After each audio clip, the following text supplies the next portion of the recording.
So guys, I am officially sitting here today after a 2 weeks break from this channel. I've been on a sick leave from YouTube, so obviously it feels good to be back. In case you see me looking this way, looking that way, just know that I'm filming this video with my phone camera and my Sony ZV-1 camera. So this is my first time of using it, and I don't know what will happen after filming, so I don't want to get disappointed and my efforts in vain. That is why I am filming with my phone, just in case the camera doesn't give me what it is I want or doesn't give me that vibe. So I'm going to be filming with my phone as well, and if my phone at a point stops halfway because of space memory, which was the reason why I bought a camera, then we'll have to stick to the camera. So I am going to be looking left, right, just make sure that I am positioned at the appropriate place. So I'm using the ZV-1 Sony camera. I've heard quite a lot of good reviews about this product, and I felt that it was high time I got a camera for my YouTube channel. So I'm filming this video with a ZV-1 Sony, and I'm sure that it should give me all the good qualities and vibes that I need to move my channel forward. So I've read much about this product, I've seen reviews. It took me a couple of months to set up this camera. I'm beating my chest to say that I'm using this camera today. Nothing is stopping me. Okay guys, so without wasting much of your time, I want us to get right into today's video and why I'm doing this video. So I've got a lot of questions on my DM about people who are moving to New Zealand, what to expect, what the country looks like, and how you can move to New Zealand.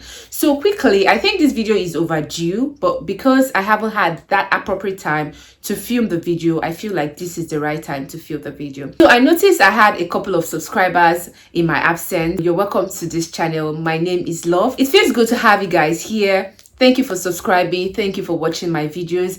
If you still feel like you are not yet a subscriber and you want to subscribe to my channel, I think this is the right time to click on that subscribe button. And to my returning subscribers, thank you guys for coming back today. Thank you for all your support. I do really appreciate every single support you've given me in the past few months. So if this is something that you're interested in, you want to know all the information I'll be sharing with you guys concerning this information, how to move to New Zealand, what to expect when you move to New Zealand, then you should get your popcorn, your drink, or your juice, because I'm going to take you on a short ride, give you all the information that you need. And if this sounds like something that you're interested in, then keep watching this video and I'll come back to you after this short break. Every moment tonight, they led me to you.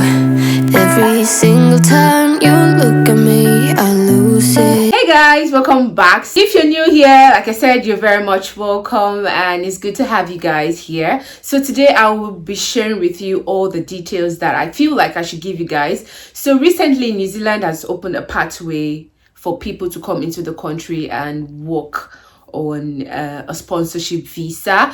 And if you're one of those people who are thinking of moving to New Zealand to work, or you're thinking of moving to New Zealand as an immigrant, then this video is obviously for you, because I want to give you some juicy information. I'm going to be sharing like 5 experience or things that you would obviously experience when you move to New Zealand. And one of them is, if you're an immigrant in New Zealand, you're not likely to get a very good job. New Zealand don't have good jobs for immigrants.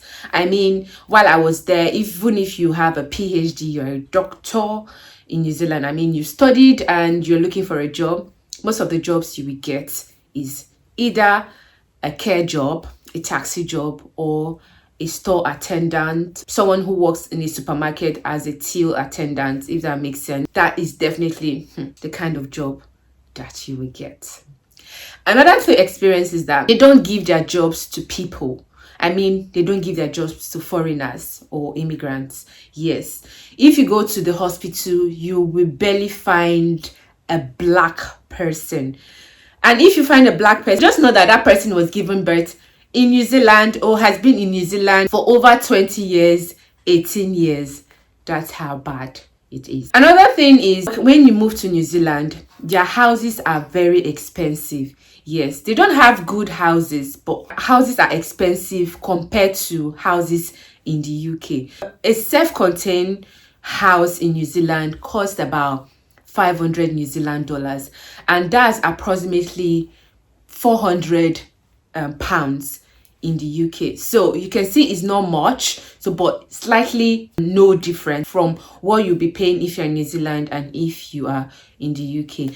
Another thing is that if you're in New Zealand, you are not likely to get a very good job. And when I mean you're not likely to get a good job, so most of you will be thinking, okay, when I get to New Zealand, I will work in the hospital, I will work in...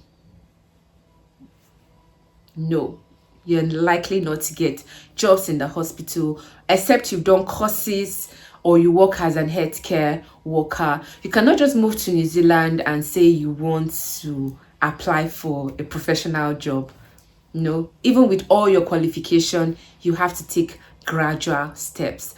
I know someone was asking me about my opinion about them moving to New Zealand because the husband got a job in New Zealand and he wanted to move with his family. So the wife came to me and was asking me, what is your opinion about moving to New Zealand? And I was like, to me, I wouldn't advise my enemy to move to New Zealand, but I would advise that if it's something that you want to explore, then it's fine, you can do that. But for me, New Zealand was not just for me at the time I moved to New Zealand. Another thing is, when you're in New Zealand, all this luxury food you get, like ogbono, egusi, fish, and all the condiments that you get while you're in the UK or you're able to ship to other countries, in New Zealand, you don't get all those luxury. I remember at a time that I wanted to cook egusi soup.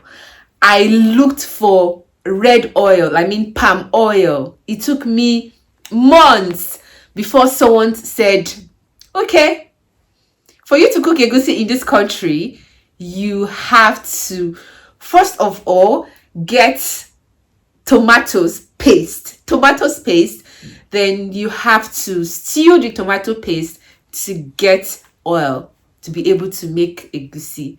And it took me months. I struggled to do that. So you might not likely get palm oil, you might not likely get egusi, you might not likely get all those condiments that we are able to buy from other countries or you're able to get in the country where you have just newly moved to. I know you'll be thinking, okay, when I'm traveling, you would bring all these things. So the shocking part of it is that when you're moving to New Zealand, you would likely not have your fish, your palm oil, your egusi, your ogbono, and other things entrance into the country. It will not be allowed. Shocking, right? At the point when you get to the immigration part, when they have dogs at the airport, so these dogs sniffs traveling bags. I mean, traveling bags to the extent that they make sure that the dogs perceive things that are not allowed in the country because they have been trained to sniff things that are not allowed. And if the dog is so persistent in that particular bag, they will have to open the bag to see what was inside. I remember the first time I got into New Zealand, at the immigration point, I was asked what was in my bag. I was pregnant, so luckily for me, an old man that has been in the country for over 30 years, he was the one that was in charge of checking my bags. And when I told him I was pregnant, I was bringing things that after I've given birth, I would obviously use them to take care of myself. I'm not sure if that man is Nigerian, but probably an African because he was black. But the way he talks shows that he's been in the country for a very long time. So that was how I was able to sneak food into New Zealand. When I got to New Zealand, it was a shocker. Nothing is found there. Nothing. The only person that was selling things in New Zealand, just one woman that was selling things, and she sold things so expensive. The only thing you can find in New Zealand that was from Africa was yam, and the yam are frozen. Like when you are cooking the yam, it has this stale smell, like it's been for months in the fridge, so it's smelling. But what do? We have to manage. Another thing is, if you move to New Zealand, there are no much African. I know that any country that there's no Africans, that country is not good. Even when the country is not good, you must see an African. But moving to New Zealand, you can just be walking in a pathway and you will see someone. I mean, someone, a black person passing, and you'll be like, hello, hi, my name is this, and I'm from Zimbabwe, I'm from Uganda, I'm from Nigeria. Can you come have lunch in my house on Sunday? And that's how we invite people. So what I mean is that the community in New Zealand, the African community in New Zealand is very small. Then one of the most important thing is they don't give their jobs to their foreigners. They don't give jobs to foreigners. And the racism in New Zealand is 90 over 100. The racism in New Zealand is 90 over 100. Yes, you can have someone put you into trouble at your place of work. Someone can bully you in your place of work because you're from Africa. Yes, you can go to work as a carer, and the person you have to take care of, if the person knows that you're an African or sees that you're black skinned or brown skinned, they throw curses and throw insult at you. They even throw objects at you just at the first step of you entering into their room. That's how bad. They don't like foreigners taking their jobs or working their shifts. It's a very racist country. You'll mostly find people who are racist in your place of work, where you school, and in your place of worship. Yes, so I think that's basically all that I can remember now. But if I get to remember more informations, definitely I'll be sharing it in my next video. So if you found this video very interesting and you're thinking of moving to New Zealand, you're a bit skeptical, you don't know what to expect, you don't know what to do, you're scared, it's a far country, then I'll say, if your conscience, your mind is already telling you not to go, then don't go. If you all know, I'm already in the UK. I stayed in New Zealand for a couple of years before I moved to the UK. New Zealand for me is a tourist country. It's not a country that you want to stay, you want to live with your family. At the time I lived in New Zealand, I couldn't say much about it, but New Zealand is a very nice country to say, and you're going to find yourself in New Zealand, then it's good. Try to adapt to the environmental situation. But if you're thinking that no, you don't want to go to New Zealand, you want to explore other countries, then that's good for you. Thank you guys for watching today's video. Share in the comment section your views, your opinions about what you think about moving to New Zealand, how you can start up in New Zealand, how you feel your life will be impacted positively in New Zealand, and what to expect in New Zealand, and how to cope with environmental changes in New Zealand. I'll be in the comment section reading your comments and obviously replying comments. And please, no negative comments. This is just my opinion about what I have experienced while I was living in New Zealand. Thank you guys for watching today's video. If you haven't clicked on my subscribe button, this is the right time to click on that subscribe button. Turn on your notification bell so you always get notified each time I have to put new videos on my channel. Till I see you in my next video, do have a lovely day. Okay, bye.